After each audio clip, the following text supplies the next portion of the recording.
9 Oktober lalu, Badan Meteorologi, Klimatologi, dan Geofisika (BMKG) mendeteksi pertumbuhan siklon tropis Lion Rock di Laut Cina Selatan dan siklon tropis Kompasu di Samudra Pasifik sebelah barat.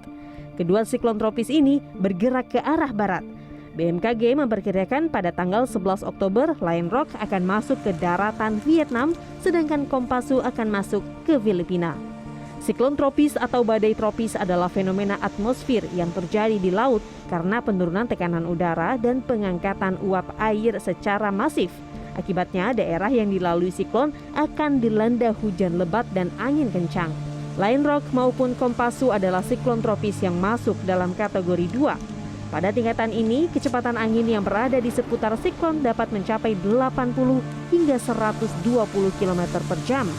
Menurut Kepala Pusat Meteorologi dan Geofisika BMKG Fahri Rajab, Lion Rock dan Kompasu tidak mengarah ke Indonesia.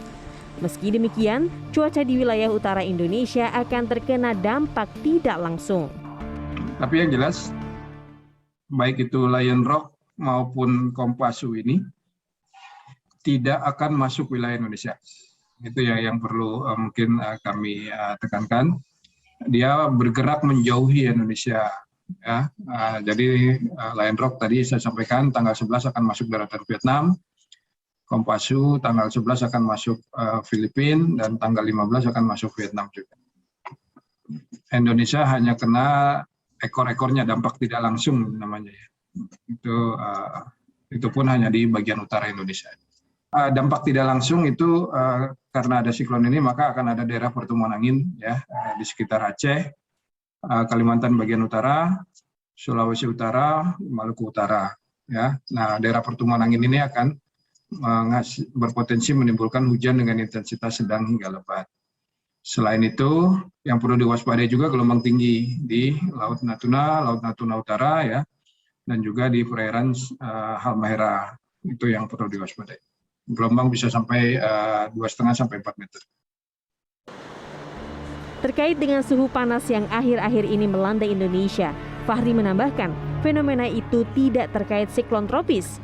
Suhu panas timbul karena pengaruh gerak semu matahari yang saat ini masih berada di sekitar Khatulistiwa. Selain itu, saat ini Indonesia juga sedang dalam masa peralihan dari musim kemarau ke musim penghujan. Menurut BMKG, sebagian besar wilayah Indonesia saat ini mencatat suhu 34 hingga 36 derajat pada siang hari.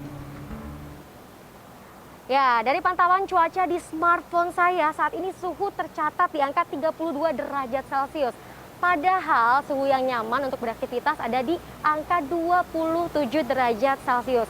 Memang ya, cuaca panas yang berlebihan ini bisa menghambat aktivitas kita nih. Apalagi aktivitasnya, rutinitasnya, pekerjaannya berada di luar ruangan. Oleh karena itu, penting sekali untuk kita berhati-hati demi menjaga kesehatan. Berikut tips yang bisa Anda lakukan. Ya, pertama, jangan lupa perbanyak minum air putih. Ya, kedua, hindari berolahraga saat cuaca sedang terik.